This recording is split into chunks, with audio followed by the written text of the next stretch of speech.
자, 들어갑시다. 자, 약점 체크 16번째입니다. 1번 다음 띄어쓰기가 바르게 된 것 그랬습니다. 1번 일어나 다시 한번 해보는 거야. 맞았나요? 한 번이 뭐가 되는 겁니까? 한 번, 두 번 개념을 갖고 있으면 띄어써야 되는 거죠. 그래서 한 번을 붙여 쓰는 게 아니고 띄고 보는 거야, 니은 거야도 뭐가 되는 거죠? 띄어 쓰셔야 됩니다. 두 번째, 공부도 안 하고 합격할 것이라고 큰 소리 친다. 이때 안은 부사니까 뭐하고 띄어 쓰시고요. 안 띄고 하고 큰 소리 친다는 어떻게 되는 거죠? 붙여 쓰셔야 되는 거죠. 3번 게임으로 한 달치 월급을 다 날렸다. 이때 한 달치는 어떻게 쓰는 거죠? 한 띄고 달 띄고 달을 띄어야 되죠. 그 다음에 치가 되는 겁니다. 4번 이 말 저 말 듣기 싫으면 합격해라. 정답은 4번이 되는 겁니다. 2번 다음 어문 규정 중에서 원형을 밝혀 적지 않는 것은 이나 희가 붙어서 부사가 된 것. 대표적인 게 뭐가 있죠? 이나 희가 붙어서 부사가 된 것, 원형을 밝혀 적지 않는 것. 뭐가 있어요? 같이, 굳이, 뭐 길이, 높이, 익히 이런 것들. 그 다음에 명사 혹은 용언의 어간 뒤에 자음으로 시작되는 전미사가 붙어서 된 말 뭐가 있을까요? 갑지다, 뭐 넋, 둘이 이런 말들. 겹받침의 끝소리가 드러나지 않는 것. 정답은 3번인데 이게 뭐가 있죠? 할짝거리다, 뭐 넙다랗다, 널따랗다가 아니고 넙다랗다 같은 거. 가장 대표적인 게 그런 거죠. 그죠? 이거 밝혀졌지 않은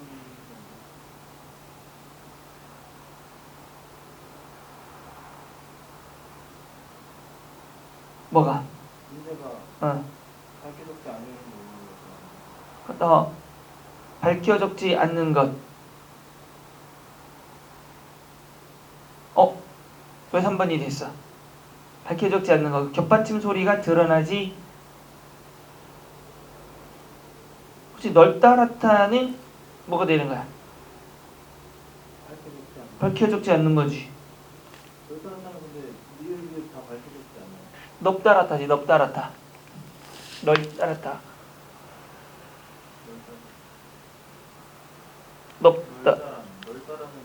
넙따랗다. 밝혀 적지 않는 거죠. 명사 뒤에 이가 붙어서 된 말. 곳곳 이, 낱낱 이, 산발 이, 절름 발이. 문제를 바꿔야 되는 거예요. 문제를. 적절 원형을 밝혀 적은 것으로서 요거 좀 물음표 쳐봅시다. 3번은 넙따랗다가 분명히 뭐가 되는 거지? 없어야 되는데 좀 이따가 뭐가 문제가 잘못됐을까? 3번 다음 밑줄 친 단어의 품사가 명사.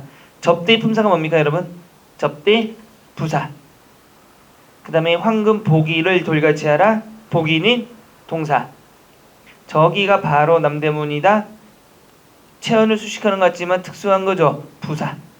내 힘이 닿는 한 도와주겠다. 이때 한은 관용어 뒤에 쓰이는 뭐가 되는 거죠? 명사. 그래서 정답은 4번. 4번 다음 밑줄 친 부분이 필수 성분이 아닌 것. 주어, 목적어, 서술어, 보어가 아닌 것. 1번 그는 아침 일찍 학원에 간다. 학원이 뭐죠? 원래 학원에 간다는 거죠. 그쵸? 그러면 학원은 뭐죠? 학원은 뭐가 되는 거야? 그는 아침 일찍 어디에 간다? 학원에. 조사가 생략된 거죠. 무슨 거죠? 이거는 부사죠. 부사. 2번 밥이 먹기가 싫지, 밥을 먹기가 싫지. 그러니까 목적어. 이 꽃은 누구를 줄까? 누구를 또는 누구에게 줄까? 이건 뭐죠? 줄까는 수요동사입니다. 누구에게라는 부사어를 뭐 하는 거죠? 꼭 필요로 하는 거. 4번 열심히 노력하더니 공무원이 되었다. 되다 앞에 있으니까 이거는 보어. 그러면 자 1번 같은 경우도 그는 아침 일찍 학원 간다죠. 사실은 얘도 뭐가 되는 거죠? 부사어지만 무슨 부사어가 되는 겁니까? 필수 부사어가 되는 거죠. 여기서 말하는 것은 3번 같은 경우는 수요동사이기 때문에 부사어를 꼭 필요한다라는 점에서 좀 구분해서 문제를 내려고 했는데 이렇게 되면 1번도 뭐가 된다고 필요한 실제로는 무슨 성분이죠? 부속 성분인 거죠. 1번 같은 경우도. 그래서 뭐 정답은 1번으로 처리해 주는 게 맞고요. 됐죠? 5번 다음 훈민정음에 대한 설명으로 바르지 않은 것. 전청음을 병사하여 전타음을 만들었다. 전청음을 병사한 글자가 뭡니까? 기역을 무엇으로? 쌍기역으로. 디귿을 무엇으로? 쌍디귿으로. 디귿을 쌍디귿으로. 이런 식이죠. 그런데 히읗이 두 개 있는 거 있죠? 훈민정음 만들 때는 히읗이 두 개가 있었죠. 그거는 뭘로 만든 겁니까? 차청인 히읗을 뭐한 겁니까? 병사한 거죠. 그래서 정답은 1번이 되는 겁니다. 2번 오늘날의 자모의 명칭과 순서는 최세진의 훈몽자회와 유사하고 맞고요. 훈몽자회가 뭡니까 여러분들? 훈몽자회 어떤 책이에요? 교과서죠. 교과서. 아래 하는 혀를 오므리고 소리가 길다 맞고요. 이체자는 가외교 원리에서 벗어난 글자 맞습니다. 6번 다음 중 발음이 바르지 않은 것. 1번 넓디 넓은 맞죠? 2번은요. 윗잇몸. 윗잇몸 무슨 현상이 벌어지는 겁니까? 원래 위 플러스 잇몸이죠. 니은 첨가가 벌어져서 사이 소리 현상이 벌어지는 거고요. 늙지 말고. 유들유들은요. 뭐가 맞습니까? 류들입니다. 유들. 7번 그 정답 4번. 7번 다음 밑줄친 단어의 쓰임이 자연스럽지 않은 것. 저고리 안쪽에 견마기를 되어야 한다. 두 번째 동정이 풀을 먹여 빳빳하게 만들어야 맵시가 난다. 그의 추궁을 받자 미숙은 저고리를 고름만 자근자근 깨어 물었다. 할머니께서는 자리에서 일어나 앉으시며 치마에 섭을 여미고 머리 매무새를 가다듬으셨다. 할 때 섭은 뭡니까? 저고리나 두루마기의 어디? 아래에 달린 길쭉한 헝겊이죠. 그러니까 저고리의 섭을 여미고 이렇게 해야 됩니다. 저고리의 섭을 여미고 이렇게 돼야 되는 거죠. 정답은 4번. 8번 다음 대화에서 선우의 발언이 범하고 있는 잘못과 같은 오류 동그라미 치시고요. 선우의 오류가 무슨 오류인지부터 봅시다. 우리나라 고전작품 중에서 최고의 작품은 역시 춘향전이지. 그래? 나는 흥부전이 더 좋은 작품이라고 생각되는데 무슨 소리야. 문학의 일가견이 있는 사람이라면 누구나 춘향전을 최고로 평가하는데 도대체 누가 문학의 일가견이 있는 사람인지 무엇으로 평가한다는 거야? 그거야 춘향전을 감상할 줄 아는 사람이라면 당연히 문학의 일가견이 있는 사람이지. 이건 뭐죠? 지속적으로 뭐라고 얘기해도 춘향전이 최고라고 돌고 도는 거죠. 그래서 순한 무슨 오류? 순한 논중의 오류입니다. 1번 내가 정직하지 않다고 너도 언제나 엉터리면서 뭘 그래. 이건 무슨 오류입니까? 비장파장의 오류입니다. 2번 그녀는 나를 좋아해. 그녀가 그렇다고 얘기했고 그녀가 거짓말을 할 리가 없거든. 왜냐하면 그녀는 자기가 좋아하는 사람에게는 언제나 진실만을 말하니까 같은 말을 계속 반복하는 거죠. 정답 2번이고요. 3번은 뭘까요? 그러면 저수지의 물 한 컵을 시험해 보았는데 그것은 마셔도 안전한 물로 판명되었다. 당국은 그 저수지의 물을 마셔도 안전한 물이라고 결론을 내렸다. 한 컵을 가지고 저수지 모두가 안전하다고 생각하는 무슨 오류입니까? 성급한 일반화의 오류가 되는 거고요. 4번 그녀가 입고 있는 옷들은 하나하나가 매우 멋지다. 그러므로 그녀 매우 멋지게 옷을 입고 있음이 틀림이 없다. 이거는 합성의 오류가 되는 겁니다.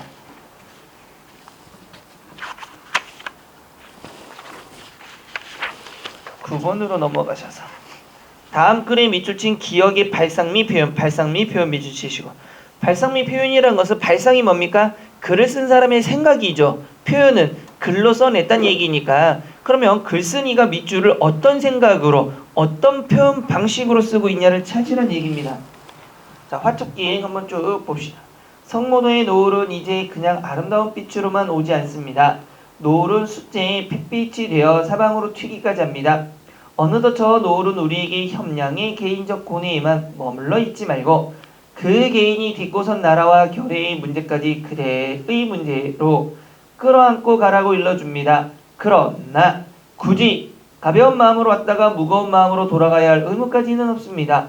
삼양염전의 소금밥 삼거리에서 장구 너머까지 그 호젓한 길을 걸으면서 소금물에 사가든 시간을 바라보는 여유도 좋겠지요.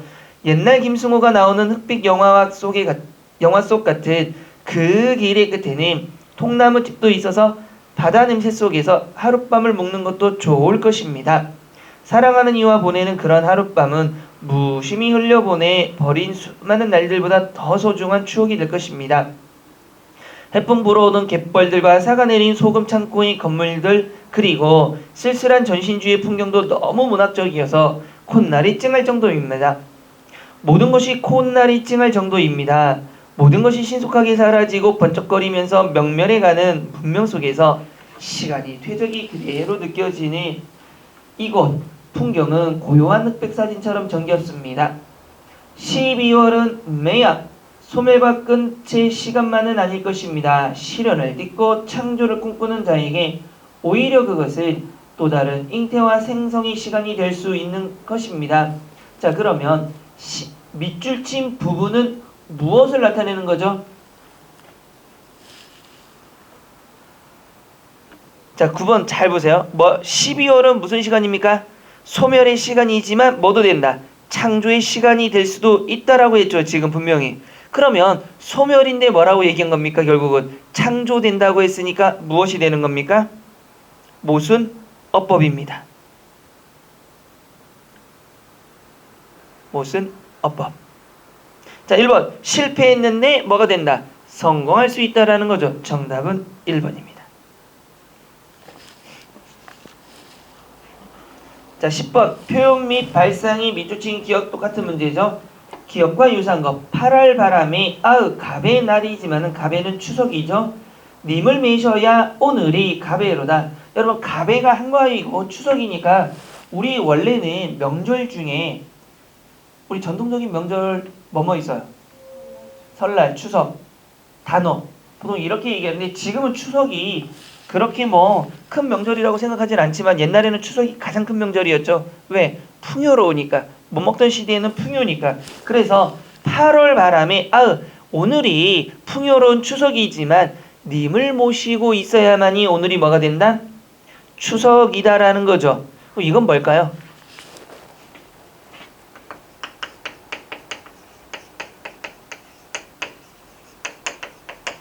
화자는 부정이죠.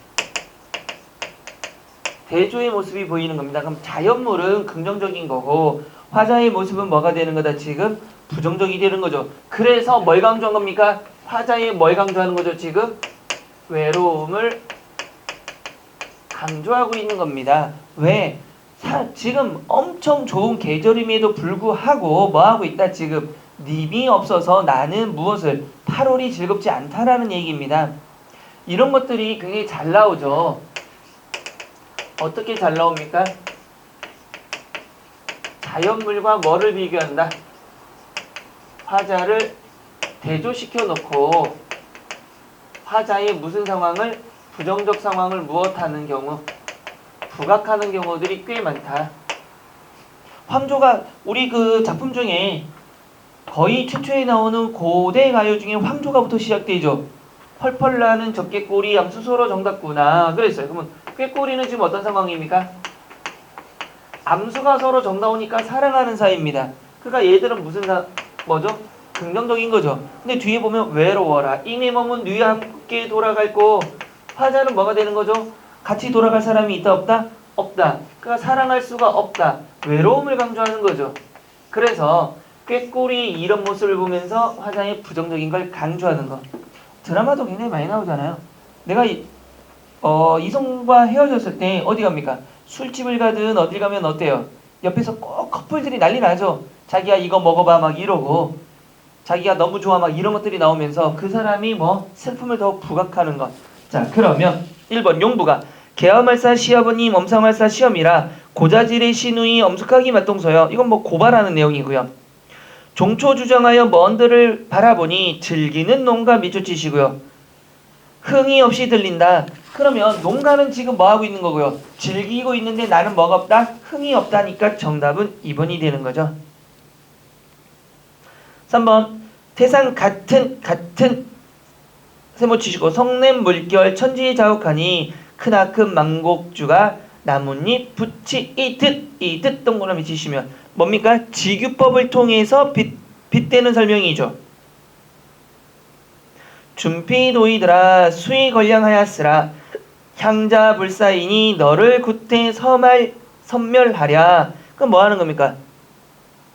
지금 물어보고 있는 거죠. 이런 걸 뭐라 그럽니까 여러분들? 질문을 던지는 거 뭐죠? 서리법이죠. 굳이 대답은 할 필요 없지만 질문을 던지고 있습니다. 정답은 2번이죠. 11번. 시의 화자가고 시인이라고 할 때 다음 가와 나의 작품을 읽은 독자의 반응으로 적절한 것을 그랬습니다. 코도 맹맹거리고 어제 이제 무슨 일인지 모르지만 잠이 안 와가지고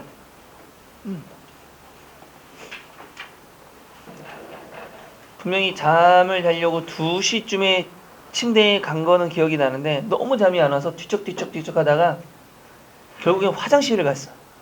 화장실을 갈 때 시계를 보니까 5시 45분이야. 거의 3시간 이상을 잠을 못 잤다는 얘기지. 잠을 자는데 막 눈을 감으면 별 이상한 생각이 막 다 들고 잠깐 자야지 하고 잤는데 되게 그 있잖아. 시계상으로 일어나서 보니까 6시 한 20분인데 그러면 40분 정도도 못 잤다는 얘기잖아. 근데 그렇게 그게 꿀잠이네?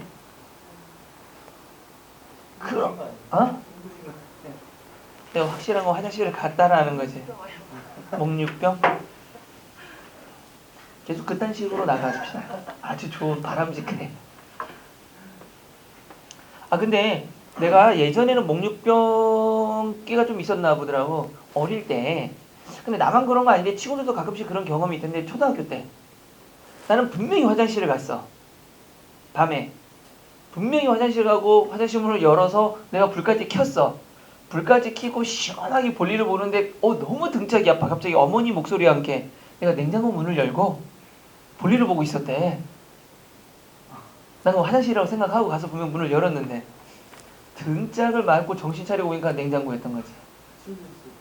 초등학교 때. 희한하대. 뭐 돌아다니지는 않아. 그렇게까지는 하진 않는데 아무튼 왜 그랬는지 모르겠네. 근데 친구도 몇 명들 그러더라고. 야 나도 그랬어 그러면서. 그 다음에 또 어릴 때 누나랑 숨바꼭질하면서 동생하고 누나하고 나랑 이제 3남매이니까 숨바꼭질인데 누나가 자기 냉장고에 숨을 테니까 닫아달래. 닫아버렸지 뭐. 내 사정 아니고 한참 뒤에 열어줬지. 한참 뒤에 했는데 내가 보면 5분 정도 있었나? 맞아 죽을 뻔했어 그날. 만약에 까먹었으면 큰일 날 뻔했지. 그러면 동생 세탁기에 넣어가지고 돌려보겠다고.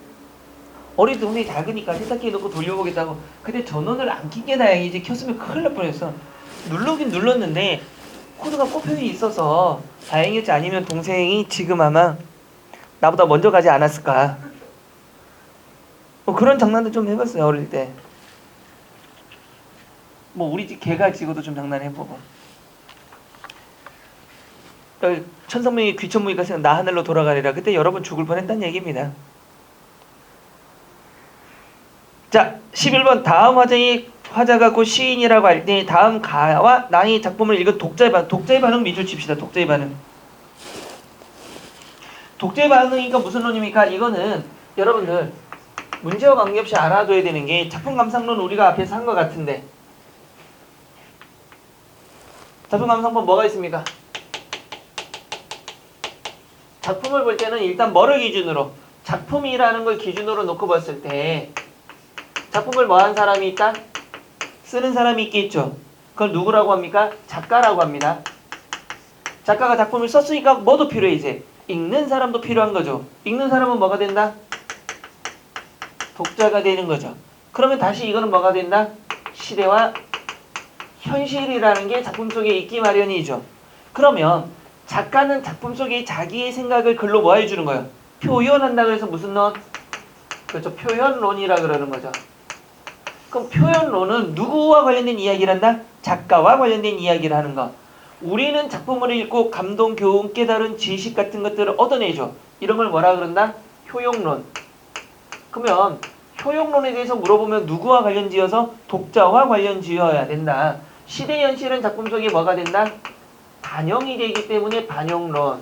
그래서 이 하얀색은 작품 안에 있는 거예요? 밖에 있는 거예요? 작품 밖의 것들만 보면 되는 거죠. 그래서 요거를 뭐라고 한다? 외재적 접근 방법이라고 한다. 반면에 작품을 보면 누가 있어요? 화자가 있고 또 누가 있다? 청자가 있고 작품만 보게 되면 확인 가능하죠. 그 다음에 여기서 뭐 어조, 운율, 심상, 뭐 이미지, 주제 이런 것들을 찾아낼 수가 있죠. 뭐만 보면 시만 봤을 때. 그러면 이 노란색의 거는 안에 있으니까 뭐라고 한다? 내재적 접근 방법이라고 합니다. 그럼 지금 문제 물어본 거는 누구의 반응? 독자의 반응이니까 다시 고치면 무슨 론을 물어보는 겁니까? 효용론을 물어보는 겁니다. 읽고 난 뒤에 천상병의 귀천. 그러니까 귀천이라는 작품은 사실은 죽음에 대한 거죠. 우리 죽음은 항상 긍정적 이미지입니까? 부정적 이미지입니까? 부정적 이미지죠. 그런데 죽음에 대해서 긍정적으로 인식하는 몇 안 되는 시 중에 하나가 천상병의 귀천입니다. 자, 나 하늘로 돌아가리라. 락 동그라미 치시고요. 우리 앞에서도 얘기했지만 어조가 라와 자가 나오면 의지죠.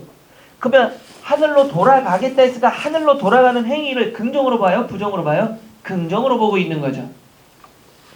새벽빛 와 닿으면 쓰러지는 이슬 더불어 손을 잡고 나 하늘로 돌아가라. 몇 번째? 두 번째. 그 뭐의 용법? 강조의 용법. 그러니까 하늘로 돌아가겠다는 걸 굉장히 강조하고 있습니다. 노을빛 함께 단둘이서 기슭에서 놀다가 구름이 손짓을 하면 나 하늘로 돌아가리라. 밑줄 칠까요 이제? 아름다운 이 세상 소풍 끝내는 날 밑줄 칩시다. 그러면 여기에서는 지금 천상과 지상이 나오지만 현실에서 살았던 즉 이 세상의 삶을 긍정으로 봐요? 부정으로 봐요? 긍정. 이 세상을 아름답고 소풍으로 본 거죠. 그게 끝나는 날 하늘로 가는데 그것도 뭘로 보겠다? 긍정으로 보겠다죠. 왜? 뒤에 보면 뭐가 있습니까? 가서 뭐 하겠다? 아름다웠다라고 말하겠다 이거죠. 그럼 나는 하늘로 돌아가겠다. 죽음을 맞이하겠다는 얘기예요. 근데 현실도 어땠다? 아름다웠다. 그 죽음의 세계로 가서도 뭐 한다? 그게 괜찮았다라고 이야기하겠다고 얘기합니다. 천상병 시인은 여러분 본 적이 없죠? 저는 이제 잠깐 봤거든요. 대학교 때. 저희 교수님하고 인사동 가면 모교사가 찻집을 했거든요. 천상병 시인하고 뭐 얘기한다고 뭐 알겠소만은 그것도 교과서에 나오시는 분입니다. 목요사. 내가 실명을 거론하진 않겠습니다. 성이 목씨예요. 이름이 여사가 아니고 또 가서 모교사 찾았는데 안 나와요 이러지 말고 아마 하면 어디 책에서 한 번쯤은 봤던 또는 뭐 안 봤다고 하는 사람도 있지만 근데 천상병 시인이 원래는 좀 난해한 시를 적었는데 고문을 한번 당하고 나서부터는 시가 좀 깔끔해집니다. 좀 쉬워져요. 근데 그 교수님하고 갔는데 이 얘기를 하고 있는데 이게 천상병 시인의 그 가게라는 건 알고 갔지만 실제로 실물을 본 적이 없으니까 근데 한참 이제 차를 마시는데 나는 참 교수들을 쫓아가는 게 싫었어. 그 교수가 오라고 하니까 강의 갔는데 그 앉아있는데 이거 할 말이 없잖아요 사실. 그것도 나는 커피를 좋아하는데 막 쌍화차 시켜주고 막 계피차 전동차집이니까 내가 제일 싫어하는 차 종류만 있는 거야. 굳이 골라서 먹는데 이거 어떻게 내 기억은 녹차 먹은 것 같은데 이게 이거 어떻게 먹나 먹고 있는데 어떤 저기서 좀 마르고 약간 좀 이상하게 생긴 사람이 갑자기 와가지고 막 웃으면서 밥 사줘 술 사줘 막 이러더라고. 뭐 이상한 아저씨가 와가지고 그러게 내가 저 아저씨 저로 가세요 그러는데 이거 교수님이 아무런 반응도 보이지 않는 거야. 그래서 와가지고 계속 술 줘 막 이래. 진짜로 술 줘 막 이래. 내가 이상한 아저씨라고 아저씨 저 죄송한데 저로 가실래요 막 이랬는데 교수님이 내비두라고 괜찮다고. 그러니까 나는 그냥 교수님이 그 사회적 체면이 있으니까 그런 줄 알고 네 하고 가만히 있었는데 그 옆에 모교사님도 그냥 아무렇지 않게 보통 가게에 이런 사람이면 어때요? 주인 입장이면 가라고 하지 않나? 근데 내비도 난 둘 다 이상하다고 생각하고 가만히 이렇게 앉아있는데 계속 그분이 와서 술 사줘 막 이렇게 진짜 뭐 애처럼 술 사줘 막 이렇게 뭐야 막 하고 있는데 계속 보다가 교수님이 날 보면서 누군지 아냐고. 너 어떻게 알아? 그진데. 아, 천선명 시인이라고. 처음 봤어요. 약간 근데 그 해에 돌아가셨더라고. 그 해. 그렇게 사셨대. 근데 나중에 얘기 들어보니까 천선명 시인이 약간 이렇게 살짝 이렇게 그 후유증 때문에 그렇게 됐는데도 천재야. 왜냐면 술 사줘 밥 사줘 이거를 사람들한테 가서 막 해. 근데 한 사람한테 길게 하래. 한 달 두 달 지나면 다른 사람한테 꼭 간대. 한 달 두 달 또 그러니까 사람들이 그렇게 된 것도 알고 뭐 시단도 있고 문인이니까 문인들이 이렇게 뭐 술도 사주고 밥도 사주고 이러잖아. 꼭 가서 한 달 두 달 가서 밥 사줘 하면 이게 사주잖아. 그럼 꼭 그 다음에 또 다른 사람한테 간대. 그러니까 사람들이 귀찮아질만 하면 옮겨 다녀가지고 천재야. 그래서 그 천재야. 천재는 미쳐도 천재다. 척은 아니고 진짜 미치시는데 근데 그게 돌아가시더라고. 그래서 내가 뭐 봤다 막 이렇게 얘기하는데 뉴스에 나오더라고. 천선명 시인이 돌아가셨다고 하면서. 자 봅시다. 두 번째 시를 보시면 천상병이 또 나의 가라는입니다. 한번 봅시다. 오늘 아침을 다소 행복하다고 느끼는 것은 딱 여기까지만 보더라도 여러분 어떤 느낌이 들어집니까? 지금 시가 모두 뭐가 되는 거죠? 삶에 대해서 어떻게 보고 있습니까? 긍정적으로, 행복으로 보고 있는 시죠. 우리나라의 시의 대부분은 저번에도 얘기했지만 상황이 긍정일까요? 부정일까요? 부정입니다. 왜? 있어야 할 대상이 없는 거죠. 자유가 없거나 사랑이 없거나 조국이 없거나 혈육이 없거나 이런 시가 대부분인데 이 시는 독특하게도 뭐가 되고 있습니까? 지금 부재 상황 자체를 인지하는 게 아니라 내 삶 자체를 어떻게 보고 있다? 긍정적으로 보고 있다라는 거죠. 다시 한 잔의 커피와 한 갑의 두둑한 담배 해장을 하고 버스값이 남았다는 것 이걸 가지고 지금 뭐라고? 행복하다고 느끼는 거죠. 오늘 아침 나는 다소 서럽다는 생각은 서럽다고 생각하는 것은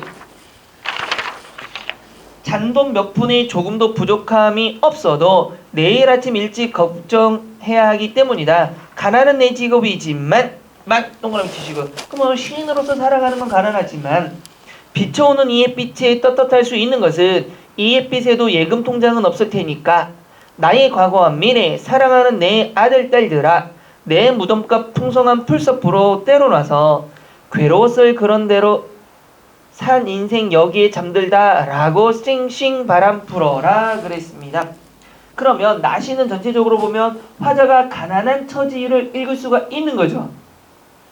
그쵸? 그런데 하나가 더 있어요. 행복한 것도 있지만 뭐도 느껴집니까? 서러움도 느낄 수가 있는 거죠. 됐어요? 됐습니다. 그런데 그 다소라는 단어 있죠. 다소라는 수식어를 붙이고 뒤이어서 뭐 가난을 직업이라고 표현하고 있죠.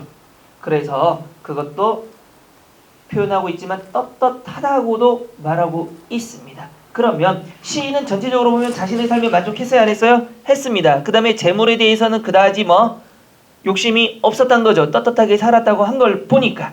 그래서 솔직함도 보이고 소박한 삶의 모습도 보입니다. 자, 1번 자신보다는 남을 더 위하여 사는 사람이구나. 그런 건 안 보이고 있죠. 두 번째, 자기 삶에 늘 만족하려는 소박한 사람 정답입니다. 3번 하루하루를 열심히 살아가는 성실한 사람. 에이 이게 선생님 가능하지 않나요? 그러면 죽기 위해서 성실하게 사는 건 아니잖아요. 가를 보면은 오늘보다 내일이 더 가치를 두고 사는 사람. 죽는 게 가치 있는 건 아니죠. 근데 죽음을 긍정적으로 인식하는 것 뿐이죠. 정답은 2번입니다. 사람이 죽을 때가 되면 뭐 여자들의 3대 거짓말이 있고 늙은 사람이 또 뭐 3대 거짓말이 있다 그러죠. 여자들의 3대 거짓말이 뭐예요? 나 내일부터 다이어트 할 거야. 엄마 아빠 나 시집 안 갈 거야. 뭐 요즘에 그 거짓말 안 되더라고. 요즘엔 진짜 안 가는 사람이 있으니까. 근데 아무리 봐도 시대가 변해도 변하지 않는 건 나 내일부터 다이어트 할 거야. 이건 거짓말 같아요. 또 하나가 뭐였는데? 나이 드신 분들의 또 거짓말이 뭐예요? 늙으면 죽어야지. 나 이제 죽어야 돼. 그러다가 내 할머니 이제 오래 사셨으니까 가셔도 돼요. 난리 납니다. 집안 엄마 아빠 막 호출을 하고 난리가 나요. 12번. 다음 글을 비판하는 것 중에서 가장 알맞은 것. 자, 1번 봅시다. 논점 일탈이 뭐죠? 한자 성어를 알아야 풀 수 있으니까 논점 일탈이 뭐예요, 여러분들? 말하고자 하는 바에서 멀어졌다는 뜻이죠. 침소붕대가 뭡니까? 침소붕대, 작은 것을 크게 하는 거죠. 흑백 논리는 이거 극단적인 상황을 만드는 거죠. 뭐 아니면 더. 자가당착은요, 자기께 당하는 겁니다. 자, 그러면 다음 글을 비판하는 것 중에서 가장 알맞은 것. 오늘날 우리 생활 주변의 사진과 관계없는 것을 찾아보기란 어렵다. 현대 문명의 모든 활동 분야에 걸쳐 사진과 관계없는 것은 하나도 없고 과학, 의학, 교육, 예술 등 모든 분야에서 사진을 이용하게 됨으로써 사진은 실로 생활 필수품이 되고 말았다. 인쇄된 언어에 못지않게 사진은 가장, 한번 동그라미 쳐볼까요? 가장 광범한 전달 형식의 하나이며 바로 이 이유 때문에 흔히 사진은 인쇄술 이후에 가장, 다시 동그라미, 중요한 발명이라고 일컫고 있다. 사진은 인간과 자연에 관한 소식을 보급 전파하고 가시의 세계를 기록하며 우리의 지식을 무한히, 동그라미 지식을 확대시켜 줌으로써 인류에게 널리 봉사하고 있다. 자, 그러면 사진이 중요하대요. 근데 중요성을 드러내는데 뭐가 없습니까? 근거, 객관적인 근거는 없어요. 지 생각만 있지. 그 다음에 아까 동그라미 친 단어들을 통해서 뭘 극단적으로 중요성만 강조하고 있는 거죠. 가장, 무한히, 이런 식으로. 그러면 뭐가 되는 겁니까? 자기 생각 가지고 마치 전부 얘기하듯이 침소붕대가 되겠죠. 정답은 2번입니다. 13번. 다음 글의 문맥상 괄호 안에 알맞은 내용의 문장은 그랬습니다. 자, 한번 봅시다. 수필의 재료는 생활, 경험, 자연관찰, 인사성이나 사회현상에 대한 새로운 발견 등 무엇이나 좋을 것이다.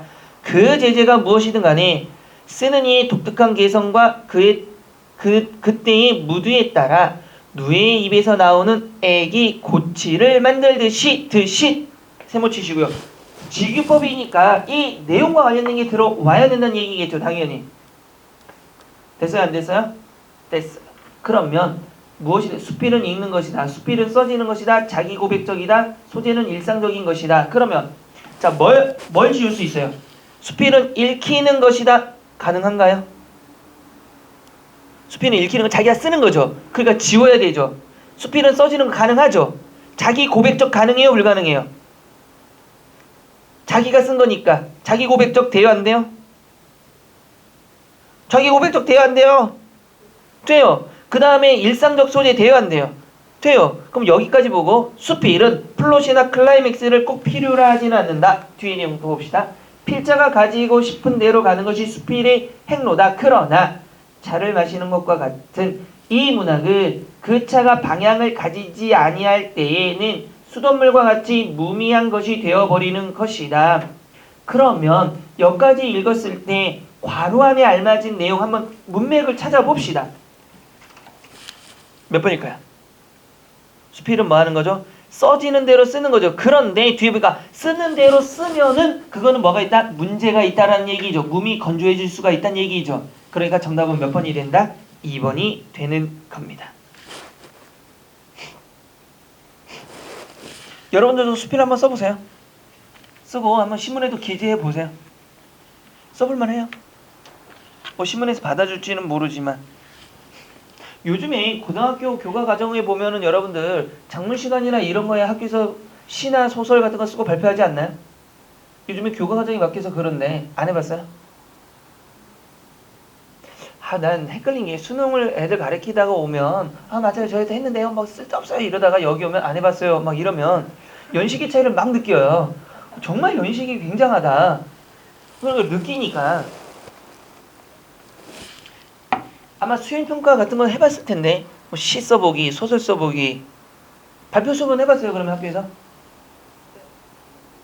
안 해봤어? 해봤어? 안 해봤어? 뭐지? 학교 다녔죠 분명히. 다녔을 거라고 믿고 좋은 방향으로 생각합시다. 자, 나의 밑줄친 단어 중에서 나의 밑줄친 사랑, 생활, 상념이죠. 가의 필자가 중시하며 말하고 있는 건 뭐냐 이거요. 그럼 사랑이냐 생활이냐 상념이냐 꿈이냐 이거를 보란 얘기인데 한번 봅시다. 가의 필자가 중시하는 겁니다. 가. 됐죠? 자, 물론 동그라미 치시고요. 물론이 나오면 뭐가 나와야 된다 그랬습니까? 역접이 나오는 겁니다. 어쨌든 요거 나중에 독해 부분 할 때 다시 체크할 겁니다. 물론하고 별표 쳐놓고요. 구조적 독해라고만 적어두시기 바랍니다. 물론 나에게 군속을 떠나 고고한 가운데 처하기를 원하는 성골이 있다거나 또는 나의 성미가 남달리 괴팍하여 사람을 싫어한다거나 하는 것은 아니다. 나는 역시 사람 사이에서 처하기를 즐거워하고 사람을 그리워하는 감남 을려해하나요. 또 사람이란 모든 결점이 있음에도 불구하고 역시 가장 아름다운 존재의 하나라고 생각한다. 그리고 결론적으로 또 사람으로서도 아름다운 사람이 되려면 반드시 사람 속에 살고 동그라미 치시고요. 그럼 여기까지 얘기했네. 사람답게 사는 걸 얘기하고 있는 거죠. 나는 이렇게 살기를 바라고 살고 사람에서 울고 웃고 부대껴야 한다는 것이다. 그러면 사람 속에서 이렇게 생활해야 한다라는 얘기겠죠. 그럼 정답은 몇 번입니까? 사랑, 생활, 꿈, 상념 중에서요. 생활과 관련된 게 정답입니다. 15번 별표 치시고.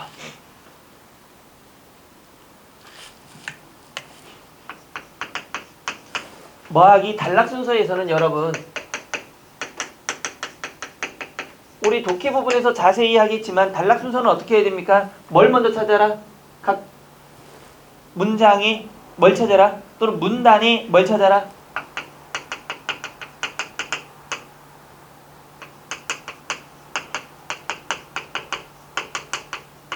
서술부.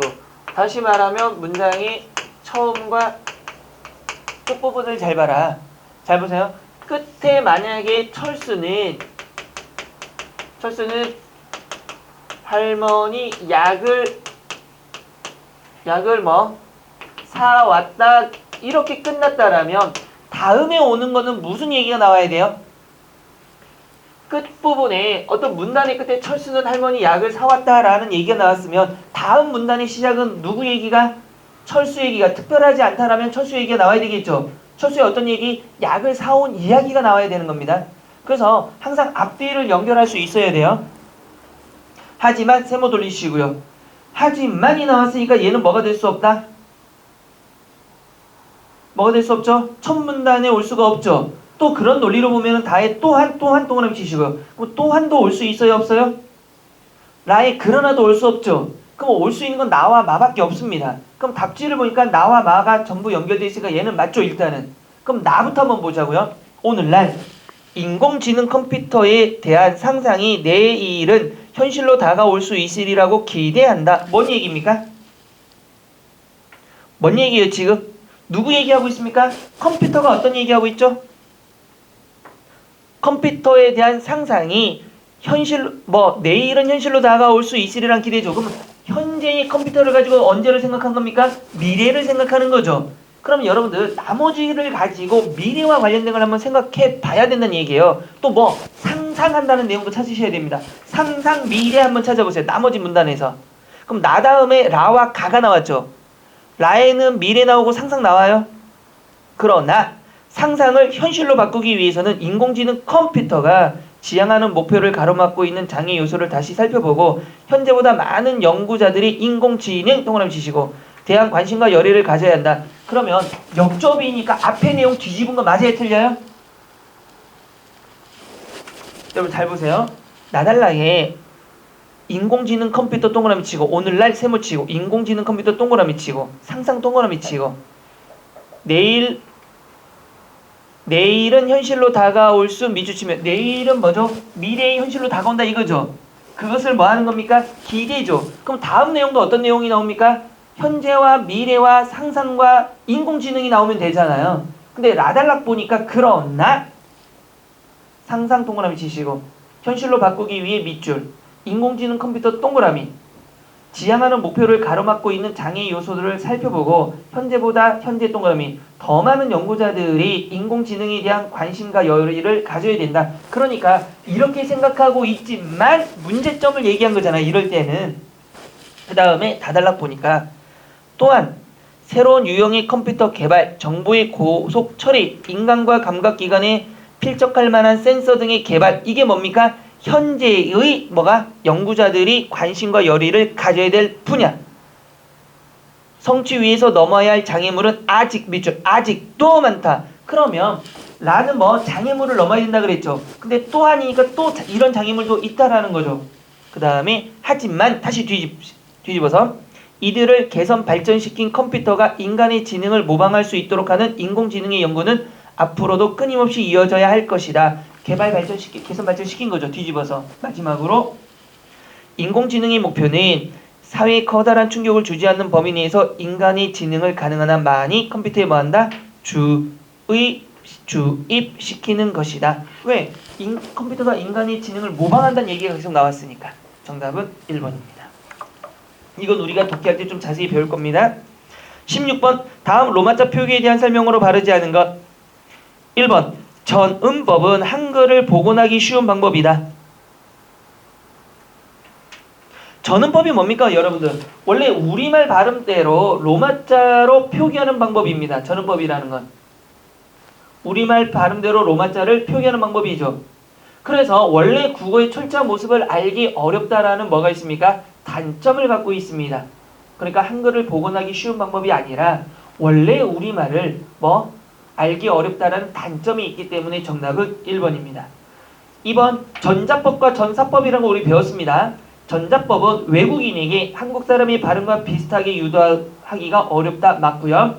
전음법은 우리말을 모르는 외국인도 읽기가 쉬운 거고 체온 일부의 전자법을 택한다. 대표적인 게 뭐죠 여러분들? 히읗을 뭘로? 받쳐 적는 거죠. H로. 17번 다음 중 문맥이 자연스러운 것은 그랬습니다. 나는 아이 셋을 갖고 있는 여자예요. 잘 됐어요? 잘못됐어요? 갖고가 뭡니까 여러분들?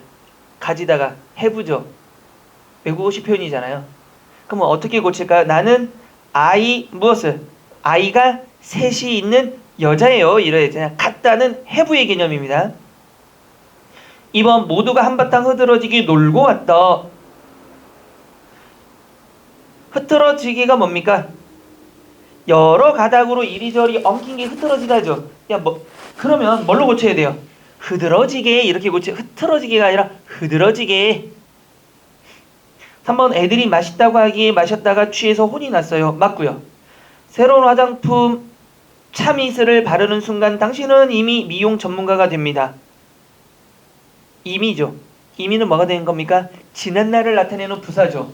이미 전문가가 되면 지난날부터 전문가라는 얘기예요. 바르는 순간이니까 지금부터 전문가라는 뜻이 돼야 되는데 이미니까 옛날부터의 개념을 갖고 있으니까 안 맞습니다. 그래서 정답은 3번 애들이 맛있다고 하기에 마셨다가 혼이 났어요. 저도 이거 이 얘가 대표적인 게 그 레몬 소주인가요? 그 소주 그 과일주 소주를 못 마시니까 여러 번 얘기했지만 저는 이제 맥주 한 캔 마시면 자요. 일단 주량이 맥주 한 캔, 소주는 참고 마시면 석잔 먹으면 세상의 모든 사람들이 다 천사야. 막 날아다니고 나도 날고 싶은 느낌. 근데 이제 주사를 못하는 게 술을 마시면 몸이 너무 부어오르는 느낌. 내 몸이 움직이기가 너무 싫어. 그냥 잠만 자고 싶어. 근데 잠을 자고 싶은데 숨이 가빠지니까 이런 소리밖에 안 나. 얼굴은 거의 불타는 고구마를 떠나서 빨간색이 아니라 검빨간색 이제 자줏빛으로 완전히 변합니다. 근데 이게 맛있다고 해서 한번 먹어본 적이 있거든요. 근데 이게 참 재밌더라고. 이게 재밌는 술이 돼. 한 잔 마시니까 달짝지근한 게 괜찮더라고. 괜찮네. 두 잔 마시니까 또 달짝지근 괜찮아. 근데 도수가 그렇게 낮진 않더라고 생각보다. 세 잔 먹고 한 네 잔 더 마셨던 것 같아. 네 잔 먹고 괜찮네 라고 분명히 얘기를 했는데 그 다음 기억이 없어. 이거 금방 취하더라고. 먹을 땐 괜찮은데 이거 무서운 술이더라고 이게. 포도주는 씁쓸하니까 아예 먹기 싫다라는 느낌이 들고 양주는 먹는 순간 해서 먹기 싫은데 얘는 그래서 요즘에는 술을 좀 늘려볼까 해서 가끔씩 집에서 뭘 먹냐면 산사춘하고 매화수. 근데 누가 와서 매화수를 보면서 야 이거 술이니? 막 이러면서 그냥 승질나더라고. 먹고 자는데 이런 것들. 우리 집에 소주가 지금 한 4년 넘은 게 아직도 몇 개 있습니다. 집에 누가 온다고 해서 소주 사놓으면 먹질 않으니까 안 먹고 가면 그냥 그대로 남는 거야. 몇 년째 지나고 있는데 좀 있으면 그거 와인 될 거야, 와인. 근데 와인으로 우리 애들이 나중에 자식들이 결혼하게 되면 선물로 줄까도 생각하고 있어. 묵혀서. 자, 18번 다음 밑줄친 단어의 쓰임이 알맞지 않은 겁니다. 자, 아내는 그릇을 부시고 나는 못 쓰는 연장을 부수었다. 잘 됐어요? 잘못됐어요? 그릇을 부시고 못 쓰는 옷장을 부수는 거 맞죠? 2번 살찐 땅에서 나는 곡식이 몸을 살지게 하는 것은 아니다. 살지다가 뭡니까? 살지다는 땅이 기름지다는 뜻입니다. 반대로 살찌다는 여러분들이 먹으면 지방이 축적되는 거죠. 그러니까 바뀌어 있는 겁니다. 살진 땅에서 나는 곡식이 몸을 살찌게 하는 것은 아니다. 이거죠. 그 유명한 말이 있죠. 맛있게 먹으면 0칼로리.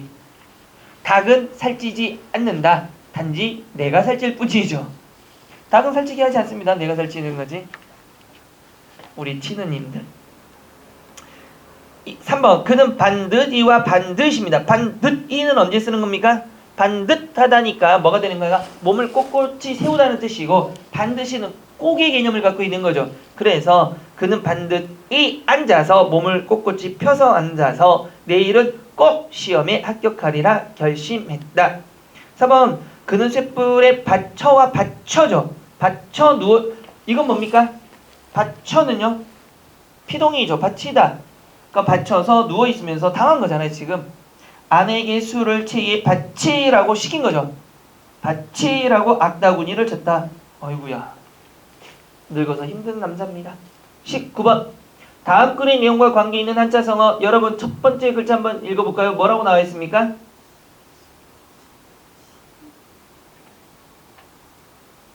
에?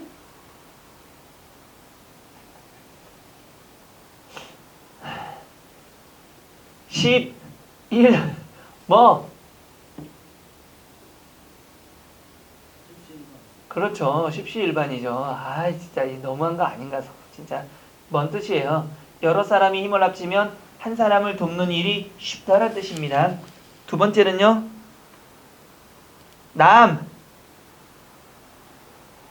남과 일몽 꿈과 같이 헛된 유사한 말들이 많죠. 세 번째는요. 금묵 자흑 뭐 한 겁니까? 나쁜 사람을 사귀면 그렇게 물든다는 뜻으로 보통 쓰이죠. 네 번째 또 아시겠죠? 곡학 아세 학설을 굽혀 뭐 세속에 아첨하는 것 잘못된 학설로 세상을 어지럽힌다 뭐 이런 뜻으로 많이 쓰이는 거니까 자, 한번 봅시다. 사람은 환경의 지배를 받는다. 밑줄 끝나버렸죠. 이미 환경의 지배를 받으니까 그 환경에 따라서 자기도 바뀐다라는 것 여기까지만 읽으면 정답 몇 번입니까? 3번이 될 거고요. 더 읽어봅시다. 먹을 나와버렸어. 그게 자흑이니까 먹을 가까이 하는 사람은 몸 어디선가 먹물을 묻히게 되고 농사를 짓는 사람은 농부의 몸에서 흙냄새가 나기 마련이다.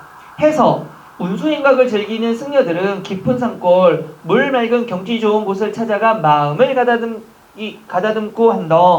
그러니까 정답은 3번이란 거 알 수가 있습니다. 그래서 어른들이 그 말 하잖아요. 아이 공부 잘하는 애랑 놀아. 아우 쟤랑 놀지 마 이러죠. 꼭 이럽니다. 아우 쟤랑 놀지 마. 넌 착한데 쟤가 문제야 이러죠. 근데 그 집도 똑같은 말을 할까요?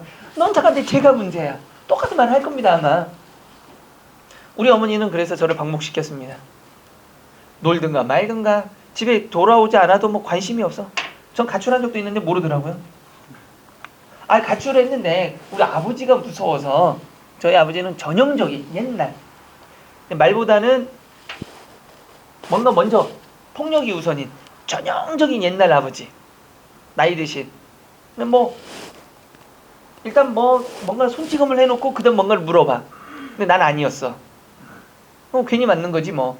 그리고 나서는 아무 일 없다는 듯이 아버지 담배 피고 나는 방에 가서 울고. 근데 우리 어머니는 뭐 알아서 크겠지 주의. 그 어머니 사랑이 없었다는 게 아니라 자식들에 대해서 그냥 별로 간섭을 안 하시는 스타일. 뭐 공부를 안 하면 내비두고 하루 종일 놀면 건강하니까 괜찮아 이 주의. 한 번은 아버지가 너무 무서워서 가출 한 번 한 적이 있어. 중학교 때 했던 것 같은데. 난 분명히 오전에 나가서 밤새 안 들어왔어. 근데 너무 갈 데가 없으니까 너무 추워서 새벽인가 아침에 들어왔어요. 근데 우리 어머니 첫 마디가 너 어디 갔다 왔니? 너 가출했는데요? 내가 진짜 그 말했어. 엄마 나 가출하고 지금 들어오는 거야. 그래? 그럼 빨리 가서 자라. 난 분명 가출했다고 했는데 그 다음 말에 그래? 그럼 빨리 가서 자라. 이런 집이었습니다. 그 다음부터는 느꼈죠. 가출해도 안 찾을 집이다. 하지 말자. 그래서 안 해봤어. 그 다음부터는 안 했어. 가출할 일이 있어도 악착같이 어차피 나가도 안 찾을 거다. 주는 밥 먹는 집에 살자. 정말 그 생각했어요. 그래서 가출 안 했습니다. 고등학교 때도. 근데 고등학교 때도 여러분들 시험 기간에 혹시 친구 집에서 자본 적 있어요? 놀겠다고? 전 해봤습니다. 제가 뭐한테 시험 기간인데 엄마 친구 어머님이 어디 놀러 갔는데 친구가 놀자는데 가도 돼? 보통 이러면 시험 기간이면 뭐라고 해요 부모님들이? 너 제정신이 있니? 이러지 않아요? 우리 어머니 그래? 엄마 시험 기간인데 괜찮아? 네 시험이지 내 시험이니? 네가 대학 가지 내가 대학 가니? 맞는 말이긴 한데 그래서 뭐 우리 어머니한테 엄마 계모지 그랬다 또 등짝 맞고 이 정도면 계모 수준 아니에요? 등짝 맞고 공부하고 있는데 불 꺼버리고 방에 와서 재밌는 집입니다. 그래서 아마 공부했을 수도 있어요. 해야 된다. 안 하면 어차피 안 된다. 자 마지막 20번 갑시다. 다음과 같은 개요를 기초로 하여 글쓰기를 하려고 한다. 주제문 괄호 안에 들어갈 가장 적절한 겁니다. 자 이거 어떻게 보라고 했습니까? 여러분들 보세요. 첫 번째 오존층 파괴 방지를 위한 국제적 노력 밑줄치과 주제 오존층 파괴 방지를 위한 국제적 노력. 그러면 문제 상황이 벌어진 겁니다. 여러분 지금 이 장문 부분은 수능이 거를 수능 유형을 따라갈 수밖에 없어요. 새로 만들기가 어렵기 때문에. 자 그러면 문제 상황이 있어요. 보세요. 예를 들면 문제를 구체적으로 진술할 때 보면 국가적 차원이 있어. 국가 차원의 문제가 있고 개인 차원의 문제가 있습니다. 가장 많이 나온 유형이요. 국가 차원의 문제가 기역, 니은, 개인 차원의 문제가 디귿, 리을이라면 여기에 대한 뭐가 나옵니까? 해결책이 나오죠. 맞아요. 자 해결책 몇 개가 나와야 됩니까? 4개가 나와야 됩니다. 왜? 국가적 차원의 예에 대한 해결책, 예에 대한 해결책, 기역 다시, 니은 다시가 나오고요. 그 다음에 여기에 대한 해결책, 디귿 다시, 뭐 다시? 리을 다시가 나와야 전체적인 맥락이 되는 겁니다. 이럴 때는 어떻게 합니까? 디귿 다시를 어디 갖다 붙이는 거? 기역이나 니은에 갖다 붙이는 경우죠. 잘 보세요. 학교에서 학생들이 뭐 했을까요? 서로 의견이 충돌나서 갈등이 벌어졌어요. 자 해결책 누가 하면 됩니까? 누가 나와서? 교육청에서 이거를 뭐 해요? 학생들의 의견을 뭐 합니까? 수렴해서 해결책을 제시하면 될까요? 안 될까요? 안 되는 거죠. 왜? 범위는 어디에 문제였습니까? 학교 내에서니까 교육청이 끼어들면 돼요? 안 돼요? 안 돼요. 학교 내에 관련된 사람, 뭐 교장, 교감은 들어와도 돼요? 안 돼요? 돼요. 담임, 돼요. 그렇지만 교육청은 학교를 벗어나 버렸죠. 그러면 범위를 벗어났다고 볼 수 있는 겁니다. 이해돼야 안 돼요? 보세요. 개인들이 보세요. 사람들이 담배를 많이 피워서 뭐가 되는 겁니까? 담배를 많이 피워서 뭐가 되는 거예요? 폐암 유발 발생률이 높아졌어요. 그럼 국가적 차원의 해결책은 뭡니까? 국가적은 병원이라든가 아니면은 뭐라 하면 됩니까? 흡연 교실을 만들어서 그걸 줄이게 하면 되는 거죠. 개인은요, 자기가 하는 역할은 뭡니까? 흡연을 스스로 줄이고 건강을 지켜야 되는 개인적인 문제도 있겠죠. 자, 그러면 주제문 오존층 파괴로 인해 인류가 겪게 될 위험을 방지하기 위해서는 괄호예요. 자, 오존층 파괴에 대한 유엔 세계 기구의 경고입니다. 본론 오존층 파괴 위험성 인류 건강을 위협하고요. 농작물 생산 감소로 인한 식량난을 초래하고 온실효과 생태계 파괴 등으로 인한 생활 환경을 악화시키고 있습니다. 전부 다가 뭐가 됩니까? 부정적인 것. 그러면 해결책도 몇 개가 나왔어? 그러니까 3개가 나오죠. 첫 번째, 오존층 파괴 물질의 대체 물질을 개발하기 위한 국제적 협력을 도모한다. 두 번째, 오존층 파괴 방지를 위한 국제협약 마련 및 시행, 오존층 보호 및 복구를 위한 과학기술적 협력 연구 추진. 그래서 결론은 오존층 파괴 방지를 위한 국제적 노력의 촉구입니다. 그런데 문제는 뭐가 된 겁니까? 지금 맨 위에 전체 내용을 물어보는 거죠. 해결책은 누구 얘기가 나왔어요? 국제적인 해결을 하자니까 괄호 안에는 누구 얘기가 들어가야 돼요? 국제적 해결 방안이 들어가야 되는 거죠. 일단은 뭐 그거 관련된 것부터 찾아보자고요. 몇 번이 보여요? 그럴 때는 4번이죠. 그럼 정답 몇 번? 4번 이렇게 되는 겁니다. 됐죠? 자, 이렇게 해서 끝내고요. 우리 소설 잠깐만 봅시다. 우리 저번에 몇 쪽부터 하죠?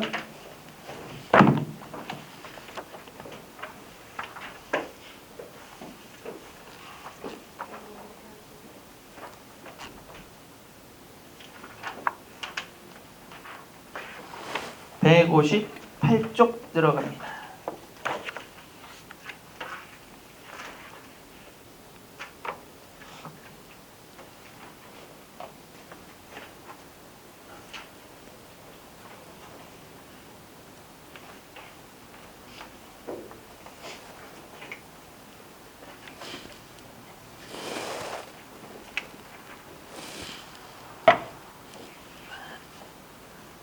자, 2권에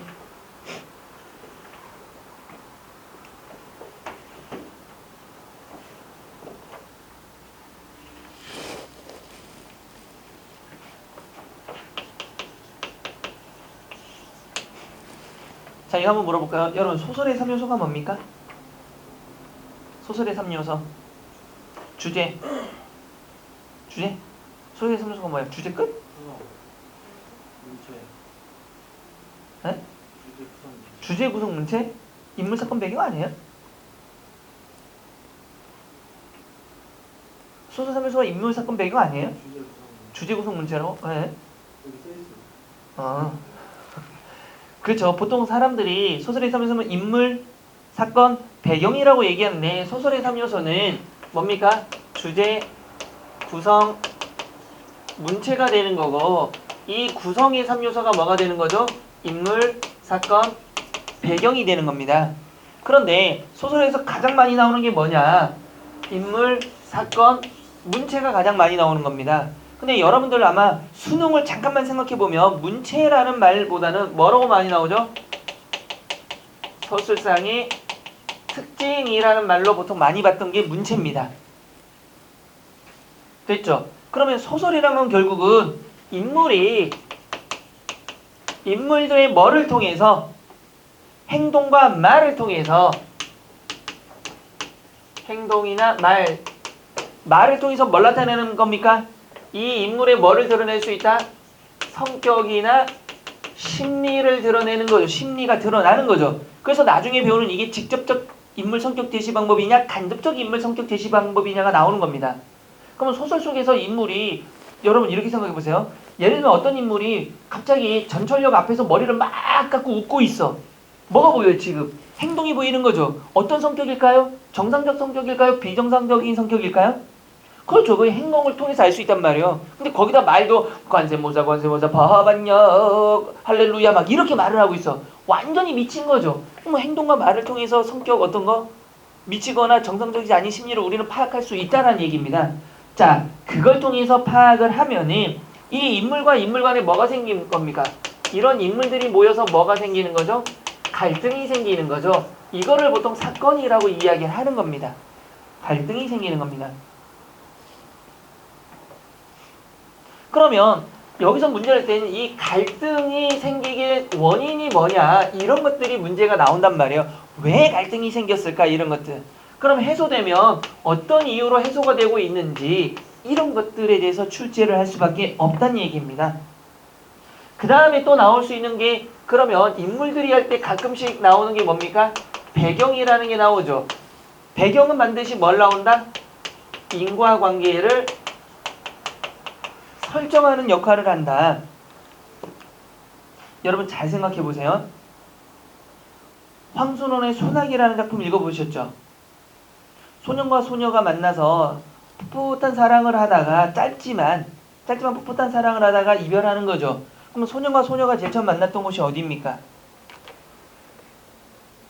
강? 강에서 막 고래 잡다가 막 이제 좀 있으면 고래도 잡고 막 개울가에서 만나죠. 징검다리 여기에서. 근데 그 배경이 어때요? 여러분 만약에 그 다리 징검다리가 있는데 소년과 소녀가 있을 때 맑은 물이 흘렀어요. 근데 소년이 자기만 모르니까 돌을 딱 던지죠. 이 바보 딱 던지고 물 탁 튀기면서 왜 저러지? 하면서 서로가 친해지잖아요. 배경이 어때요 여러분들? 깨끗하고 맑고 어떻습니까? 비도 안 오고 화창한 날입니다. 그러니까 이들의 사랑은 뭐가 되죠? 깨끗하고 순수한 사랑이 될 거예요. 물처럼. 만약에 시궁창 물에 앉아있는데 돌을 던져서 물을 탁 튀겼으면 어땠을까? 소년이 이거 야 너 인생을 그만 살고 싶니? 라는 얘기를 하겠죠. 그럼 완전히 이거 불륜에 가깝게 돼버린단 말이에요. 여러분들 드라마를 한번 생각해 보자고요. 여러분 다 압니다. 배경의 중요성을. 어떤 남자가 자기 사랑하는 여자를 위해서 반지를 하나 준비했어. 한강으로 막 가. 그날 엄청 햇볕이 엄청 내려지고 맑아요. 근데 옆에 보니까 애들이 엄나하고 막 웃고 있어. 저기 여자 한 명이 있어. 그럼 뭐 그들의 사랑은 이루어질까요? 안 이루어질까요? 이루어질 가능성이 굉장히 많겠죠. 반지 주면서 나랑 결혼해주면 어떡해 하면서 막 좋아 죽죠. 근데 이제 결혼을 준비하고 반지를 딱 찾고 가는데 차를 몰고 가고 있어요. 근데 비가 엄청 쏟아지고 있습니다 지금. 그러니까 와이퍼가 삑삑삑삑삑 막 하고 있어요. 이거 어떻게 될 것 같아요 여러분들? 사고 납니다. 대체적으로 맞아요. 그러니까 비가 그렇게 나니까 앞이 안 보이니까 이들의 사랑이 앞이 안 보인다라는 걸 암시해 주는 거예요. 배경이. 돼요 안 돼요? 그런 걸 얘기하는 거죠. 자 갈까요? 됐죠? 그러면 여기에서 우리 몇 가지를 좀 하고 갑시다. 이론을 보면 이론 중에서 몇 가지만 좀 정리하고 갑시다. 인물 제시 방법입니다. 나온 김에.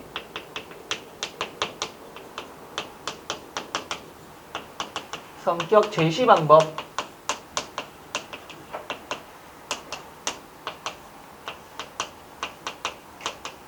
직접 제시와 무엇이 있다? 간접 제시라는 게 있죠. 직접 제시는 다시 말하면 뭐하기 방식? 말하기 방식이라 그러고 여기는 보여주기 방식이라 그러죠. 혹자는 뭐 텔링 아니면 쇼잉 이렇게 얘기했는데 사실 그런 용어 없어요. 누가 만들었는지 모르지만. 됐죠? 자, 직접 제시와 간접 제시 어떻게 합니까 여러분들? 직접 제시는 누가 말하는 거죠? 누가? 신의 역할에 있는 사람이 이들의 모든 성격을 말해버리는 거예요. 보세요. 철수 바보, 쟤 싸가지가 없어 이렇게 설명해버리면 우리는 뭐 할 필요 없어. 철수의 성격을 알 필요 있어요 없어요? 없어요. 왜? 그 사람이 지금 서술자가 또는 누군가가 철수 바보고 싸가지 없다라고 얘기했으니까 그렇구나 바로 받아들이면 되죠. 그럼 누가? 서술자가 이야기해 주는 거예요. 인물의 무엇을? 모든 정보를 주게 되어 있습니다. 그런데 간접 제시는 누가 등장인물을 통해서 소설 속의 등장인물의 뭐를 저기 나온 것처럼 행동이나 또는 대화나 외양 묘사를 통해서 성격을 제시하는 방법입니다. 근데 이걸 잘 생각해 보셔야 되는 게 고전소설에서는 거의 맞아 들어가는데 현대는 맞을 수도 있고 안 맞을 수도 있습니다. 자, 고전으로 가보자고요. 고전 인물 중에 옷이 남루한 옷을 허름한 옷을 입었어요. 근데 눈에서 광채가 나. 얼굴이 눈에서 광채가 나면서 뭐가 돼? 얼굴이 잘생겼어. 성격이 좋을까요? 안 좋을까요? 고전이라면 좋습니다. 잘 보세요.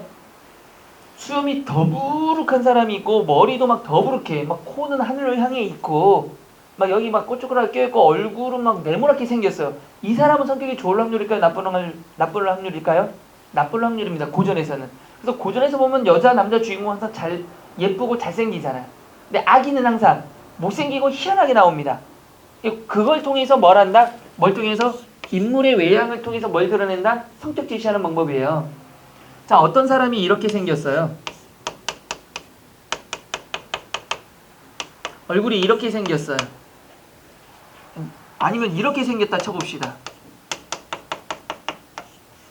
각졌어. 그러면 이 사람의 성격은 무슨 확률일까요? 모날 확률일까요? 둥글둥글한 확률일까요?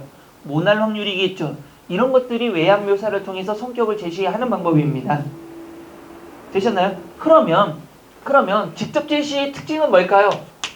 어떤 걸 쓸 때 무엇을 말해주고 뭔가를 뭐 하고 싶을 때 설명하고 싶을 때 설명적 또는 인물에 대해서 정보하니까 분석적일 때 뭔가를 인물의 심리를 분석하고 싶을 때 쓰는 방식이고.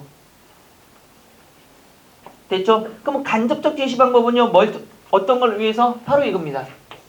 간접은 극적 장면을 위해서. 이 단어를 여러분들 언젠가 한 번은 보게 될 겁니다. 극적 장면을 위해서, 극적 효과를 위해서 간접 제시를 하는 겁니다. 그래서 드라마 보면 왜 사람들이 막 심장이 쫀쫀쫀쫀 대화 때문에 그래요. 보통 우리 결론은 알지만 누가 내 이놈 저놈을 죽여라 그러면 뭐 합니까? 아직 안 되는데 막 이러잖아요. 그 대화를 통해서 할 수 있는 거예요. 서술자가 저거는 30분 후에 죽어 하면 아이씨 27분 남았네 이럴 거 같잖아. 그 극적 효과가 없는 거예요. 또 특히나 요즘 드라마는 아예 개판이던데 보면은 막 가끔 막 이상한 말 하고 막 이러잖아요. 뭐 출생의 비밀. 그런데 뭐 합니까? 누군가가 어떤 말을 딱 던지는 순간 반전이 돼버리잖아요. 딱 하면은 아저씨 이 김 기사는 왜 나한테 맨날 이래? 하면 내가 네 애비야. 아빠 막 이러면서 반전이 되고 막 출생의 비밀. 그런 거 있잖아요. 됐죠? 자, 그 다음에 두 번째는 문체입니다. 문체에 대해서도 한번 알아보자고요. 저기 중요하니까. 자, 문체라는 건 뭡니까? 서술의 방식이 있고 문체 중에는 서술의 방식, 묘사의 방식, 대화의 방식이 있습니다.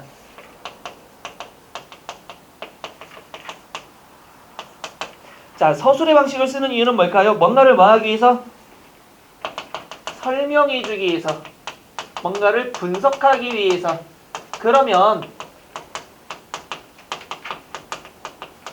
소설을 어떻게 하겠다? 전개를 빨리 하겠다는 얘기입니다. 어디 옆에 좀 적으시면 돼요. 빠른 전개를 하겠다는 얘기예요. 왜? 서술자가 모든 정보를 얘기해 주니까 인물의 대화나 행동을 다 읽을 필요 없이 다 알아버린다는 얘기예요. 그럼 전개가 굉장히 빨라집니다. 그럼 여기도 똑같은 거겠죠, 아무래도. 두 번째로 나오는 묘사는 뭐 하는 것? 눈에 보이듯이 하는 것.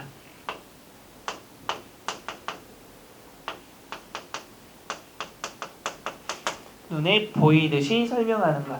그럼 뭐가 생길까요? 현장감이 생깁니다. 만약에 어떤 동네를 묘사하면 아 맞아 이런 동네. 됐죠? 그래서 현장감을 드러낸다.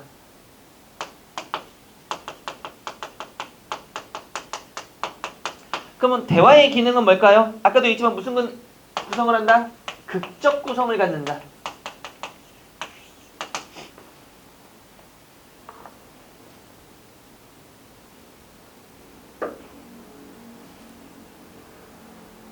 되셨죠?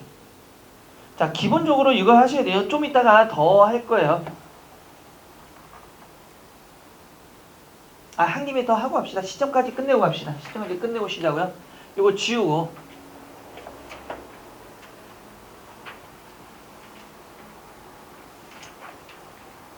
자, 시점. 미리 하고 갑시다. 우리 몇 인칭과 몇 인칭이 있죠? 시점이라고 할 때는 1인칭과 3인칭이 있습니다. 2인칭이라는 건 존재해야 안 해요? 합니다. 2인칭은 있어요. 근데 우리 교과서 통틀어도 지금 교과서에 나오진 않아요. 근데 있긴 있습니다. 너는 이러면서 있습니다. 자, 그러면 시점과 거리할 때 먼저 시점은 1인칭과 몇 인칭? 그렇죠. 1인칭과 3인칭이 있다. 그러면 1인칭과 3인칭을 나누는 기준은 뭐죠? 1인칭과 3인칭 기준은 서술자, 말하는 서술자가 어디 안에 있으면 작품 안에서 얘기하고 있으면 몇 인칭? 1인칭. 작품 밖에서 얘기하고 있으면 3인칭. 그래서 1인칭은 다시 주인공 시점과 무슨 시점? 관찰자 시점이 있고 3인칭도 관찰자가 있고 그 다음에는 전지적 작가 시점이 있는 거죠. 자, 1인칭 시점은 뭐가 되는 겁니까? 나 이꼴 뭐가 되는 거죠? 서술자이면서 뭐가 되는 겁니까? 주인공이 되는 겁니다. 내가 서술자이면서 주인공이 되는 거죠. 특징이 뭡니까? 고백적이면서 뭐를 잘 알 수 있다? 내면 심리를 가장 잘 알 수 있다. 왜? 내가 내 얘기를 하니까 가장 잘 알죠.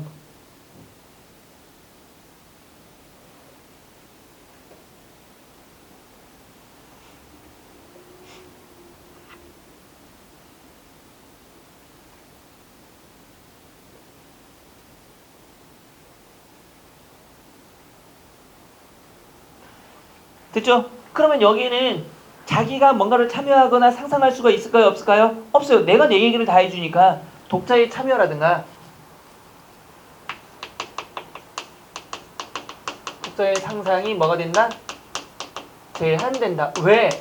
쥐가 지 얘기인데 우리가 반론할 수가 없잖아요. 얘가 이 생각했나봐 하고 그냥 수동적으로 받아들여야 돼요. 그러면 1인칭 관찰자 시점은 뭐가 되는 겁니까? 나 이꼴 뭐가 아니에요? 서술자이긴 하지만 무엇이 아닙니까? 주인공은 아닌 거죠. 그 주인공 옆에 있는 부차적 인물이 되는 겁니다. 그래서 뭐라는 겁니까? 무엇 할 수 있어요?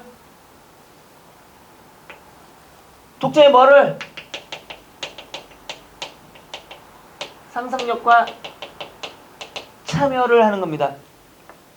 왜 저런 말 하지? 꼭 저런 생각하나? 주인공이 꼭 저거 아닌 것 같은데? 라는 생각을 할 수 있다는 거예요. 그 다음에 3인칭. 여기는 아주 자세히는 안 할 겁니다. 어차피 뒤에 보시면, 책에 보면 우리 뭐 있어요 지금? 시점이 다 있죠? 그때 좀 더 자세히 할 겁니다. 자, 3인칭은 3인칭 관찰자 시점은 뭡니까? 뭐 하는 거죠? 서술자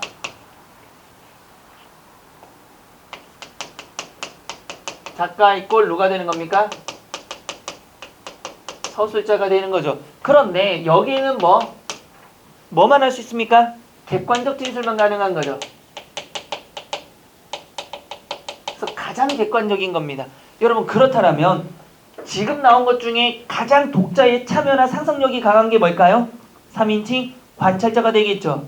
왜? 아무도 가르쳐주지 않고 철수는 길을 갔다. 영희를 봤다. 글을 보면서 웃었다. 왜 웃었을까? 자꾸 생각해야 돼 우리가. 아무런 정보를 주지 않으니까. 됐어요? 안 됐어요? 됐습니다. 그러면 뭘 할 수 없죠? 인물의 심리를 알 수가 없습니다. 우리가 알아내야 돼요. 3인칭 관찰자 시점은요. 뭘 알고 있습니까? 작가 이꼴 신이 되는 거죠. 그러니까 모든 정보를 갖고 있어요.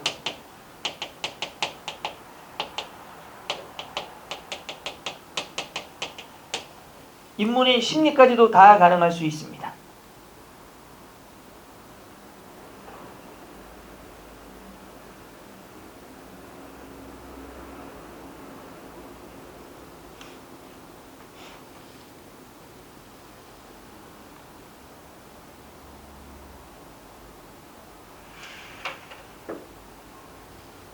됐어요? 자, 여기까지는 이해가 되셨죠? 됐어요? 안 됐어요? 됐어요. 자, 그러면 이렇게 하고 우리 잠깐 쉬었다가 소설에 이제 들어가 보도록 합시다. 쉬었다 갑시다.